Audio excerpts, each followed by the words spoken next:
হরে কৃষ্ণ, রাধে রাধে। গীতার সংসারে আপনাদের স্বাগত। তো আজকে আমরা চলে এসেছিলাম কি তুলতে, কি করতে মা? কালকে শিবরাত্রি, তার জন্য আমরা কিছু বন জঙ্গলের যা কিছু ভগবান ভালোবাসে, ভগবান শিব ঠাকুর ভালোবাসেন, সেগুলো হচ্ছে দণ্ডকলসের ফুল, আকন্দ ফুল, তারপরে হচ্ছে দূর্বা, বেলপাতা, তারপরে হচ্ছে ধুতরার ফল, এসব আর কি আমরা একটু কালেক্ট করতে এসেছিলাম। তো কিছু কিছু পেলাম, শুধু বেলটা পাইনি, কারো গাছে থেকে তো আর বেল পারা যায় না, তো সেই জন্য ওটা হয়তো বাজার থেকে নিতে হবে। আর ওগুলো তো নিয়েছি মোটামুটি, দেখা একটু এই যে ব্যাগের মধ্যে আছে অল্প অল্প কিছু, সবই নিয়েছি। এখন বিষয়টা হলো, আমাদের এই গ্রামের পরিবেশে এসে এত ভালো লাগছে, অপূর্ব। আর ছোটোবেলায় তো আমরা মামা বাড়িতে, গ্রামের বাড়িতে যেতাম, কিন্তু আমার মেয়েরা তো সেরকমভাবে আসে না বা দেখে না এই পরিবেশে, এই গ্রামের মধ্যে দিয়ে, জমির মধ্যে দিয়ে মানে হাঁটেনি কোনো দিনও। তো আজকে নিয়ে এলাম, হাঁটছি, আমারও খুব ভালো লাগছে, ওরও খুব ভালো লাগছে। কত বড় বড় জমি, হ্যাঁ না? এগুলোকে কি বলে? এগুলোকে তামাক।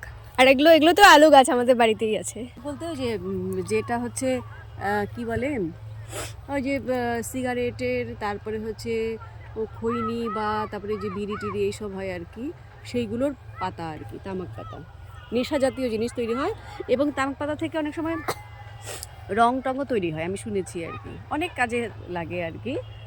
আমরা ওইটুকুই জানি, তাছাড়া ওই রং টং তৈরি হয় আর কি। আর এগুলো এগুলো ভুট্টা না? এইগুলো আর ওটা দূরে একটা স্কুল, সারদা বিদ্যা মন্দির। বাচ্চারা কি সুন্দর খেলছে, একটু বড় করে দেখা। হ্যাঁ, গ্রামের পরিবেশটাই অন্যরকম। এখন একটু সন্ধ্যে নেমে আসছে, একটু অন্ধকার অন্ধকার হয়ে এসছে, তো হচ্ছে গ্রামের পরিবেশটা এত সুন্দর, বাচ্চারা প্রাণ খুলে ছুটছে, খেলছে।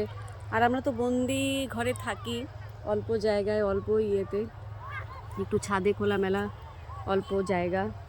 তো গ্রামে আসলে গ্রামের পরিবেশটা, ওইদিকে খেলছে বাচ্চারা, দূরে মাঠে খেলছে। ক্ষেতের থেকে বেরিয়ে একটু বাড়ির সামনে দিয়ে যাচ্ছে, কি আমের মুকুল হয়েছে একদম রাস্তার সামনে, একটা ছড়ানো একটা গাছ ভর্তি মুকুল। এই বছরে একটু বেশি মুকুল তারপর হয়েছে। আমরা ক্ষেত থেকে বেরিয়ে গিয়ে বাজার করতে চলে এসেছিলাম ফল টল কিনতে পরের দিনের জন্য। আমাদের মেইন মন্দির, শিব মন্দির, যে উপলক্ষে আমাদের ওখানে শিবরাত্রি মেলাও হয়, সেই মন্দিরে চলে এসেছিলাম। কারণ আগের দিন চতুর্দশী লেগে গিয়েছিল, এর জন্য অনেকেই জল ঢালতে চলে এসেছিলো। তো আমরা গিয়ে প্রণাম করি, তারপর বাজার করে আমরা বাড়ি চলে যাই। তো পরের দিনের শিবরাত্রির মিনি ব্লগটা আপনারা পরের ব্লগে দেখতে পারবেন। আজকের জন্য এইখানেই। হরে কৃষ্ণ, রাধে রাধে।